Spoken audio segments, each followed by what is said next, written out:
You're watching SBA Today. With all the latest news, stories, and advice, here are your hosts, Paul Long and Tonya Mazurek. All right. Well, welcome to SBA Today, and I am going solo today. Our Paul is at a leadership summit, so good luck, Paul. Anyway, today is sponsored by SBA Collective for the week of May 18th.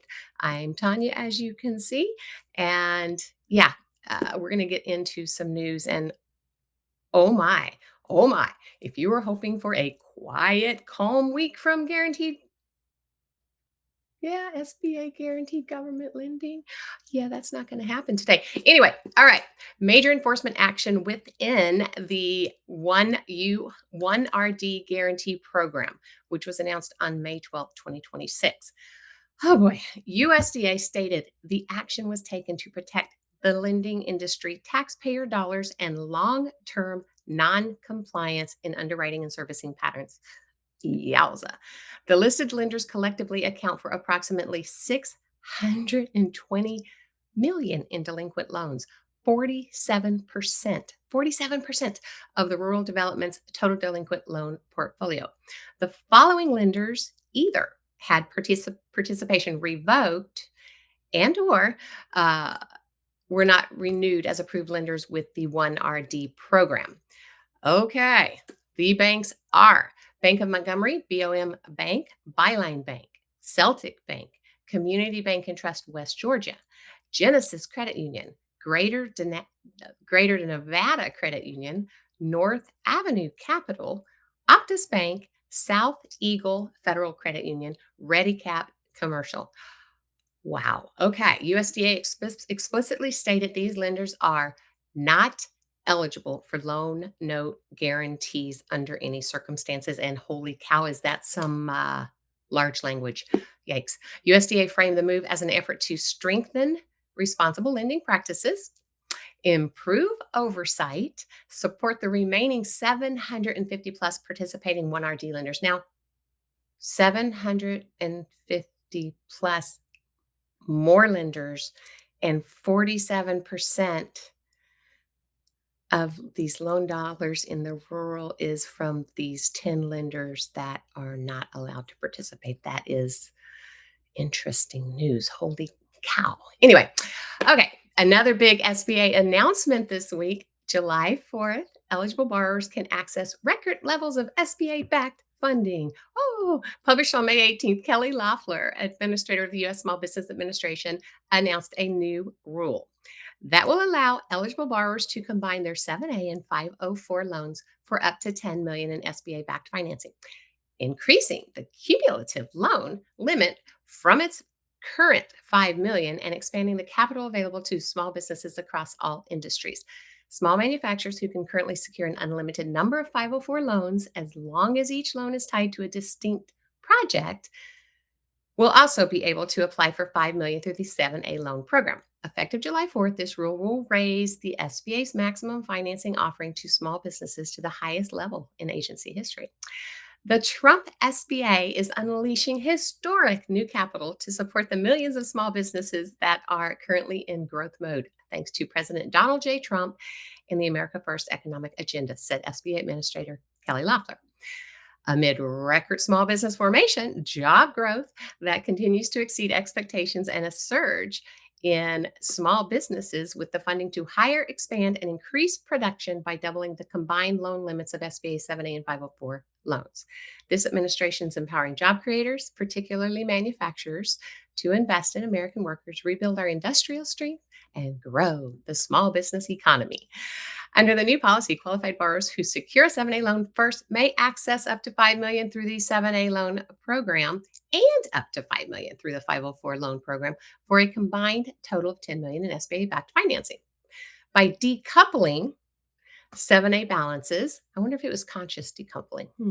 Anyway, by decoupling 7A loan balances from the 504 loan program, the SBA is giving capital-intensive small businesses, including those in construction, logistics, energy, food production, and related industries, greater flexibility to pair long-term financing for real estate. and equipment with working capital to support operations and expansion. I'm trying to get through this fast, guys. For manufacturers, the rule will provide even more capital to increase production, hire workers, and meet rising demand driven by President Trump's fair trade agenda. Okay. So, my take, just saying, my take, and don't know that it's true, but my take is the important nuance is the headline sounds extremely large and like there's this huge thing that's being undertaken, and there are some nuances there. There are some changes. There are some additional absolutely funding in some different ways that they're doing. However, we all know if you've been in the SBA for any length of time, right? An experienced lender in the industry has already done loans that we know that you can kind of go over those limits. So anyway, borrowers could already combine previously 7A and 504 financing before this announcement, and large 504 projects already existed. For example, a 15 million project could already look something like Bank First Mortgage around 7.5 million. SBA CDC portion, right? That's the debenture portion, around 5 million, or manufacturing type is 5.5 million. Borrower equity covering the difference. SBA is more formally decoupling the exposure calculations between the programs, which I'm excited because I've had some issues with that coupling exposure. SBA is explicitly signaling comfort with fuller utilization of both programs together. SBA is encouraging larger combined capital stacks for growth-oriented borrowers. The real significance here, in my opinion, appears less about SBA inventing some giant new structures and more about SBA formally signaling that they want lenders to maximize both programs together more aggressively. However, one interesting nuance in the announcement that I did see was SBA specifically mentioning borrowers obtaining a 7A first, okay, and then later accessing 504 financing. That matters because when businesses grow, right, they typically start with working capital, acquisition financing, operational growth, then later realize we need a bigger facility, we need equipment, we need a plant, and that's traditionally when the 504 enters the picture. Big picture in my mind, not saying it's true, right? So put that out there, is it feels like SBA is signaling greater comfort with larger combined growth capital strategies, especially for manufacturers and capital intensive industries. And that matters. Why? Because policy direction influences lender appetite, structuring comfort, borrower confidence, and how aggressively banks utilize these programs moving forward. So anyway, it's like the SBA previously was saying, pick your favorite child, and now they're saying you can have both kids. Anyway, all right. Next headline, guys. I'll just move right through these. I wish my Paul was here to kind of banter with me. That'd be so much more fun. Anyway, a Shelby County, Alabama man has been indicted in what Department of Justice says was a multi-million-dollar COVID relief fraud scheme. Yeah, it was involving PPP, EIDL, and Restaurant Revitalization Fund loans. According to the indictment, 7 allegedly fraudulent loan applications were submitted. Same person, 7. 6 were funded. More than $3 million was requested, and over $2.5 million was actually funded. Go, you 500,000 that didn't get funded. Whoever was looking at those, good job, right?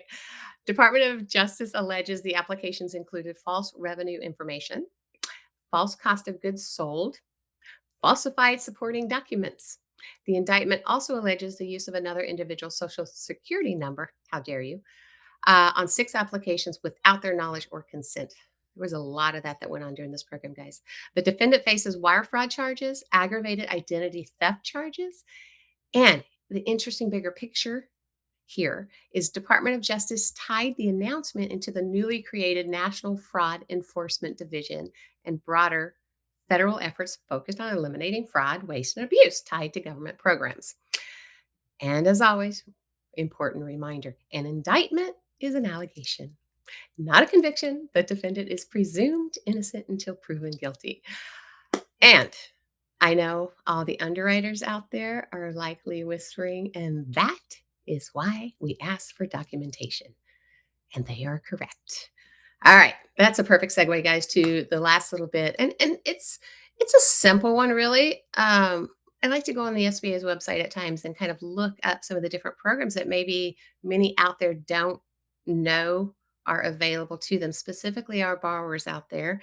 Um, or anybody, this one could be that maybe has a fraud against them that they are appealing, let's say. So it is, what's the function of the Office of Hearings and Appeals?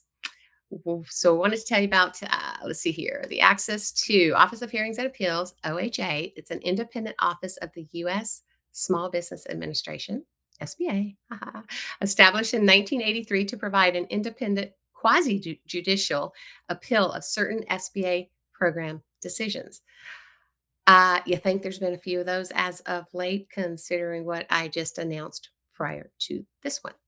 Anyway, OHA here's the following appeals: size determinations, contracting officer designations of North American Industry Classification System, that's NAICS, codes on federal contracts, eligibility determinations for service disabled veteran owned small businesses. Lordy, there are some acronyms in this. I'm not even going to do it. Eligibility of women owned small businesses, eligibility of economically disadvantaged women of owned small businesses, and 8A BD eligibility determination to suspensions and terminations. Lordy, let me try that again.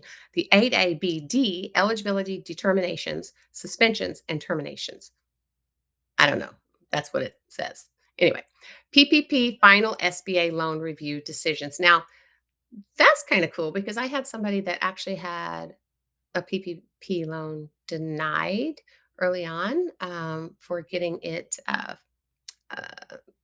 I guess, forgiven. And they were able to go back and actually get that decision reversed. So that's pretty cool.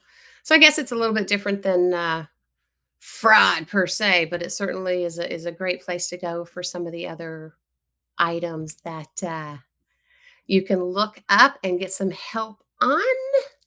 All right, let's go past that. I mean, I want Paul back. It's way more fun to have Paul here. But just saying, having fun. Okay. Don't forget, we're here on Tuesday mornings live right here on LinkedIn and YouTube.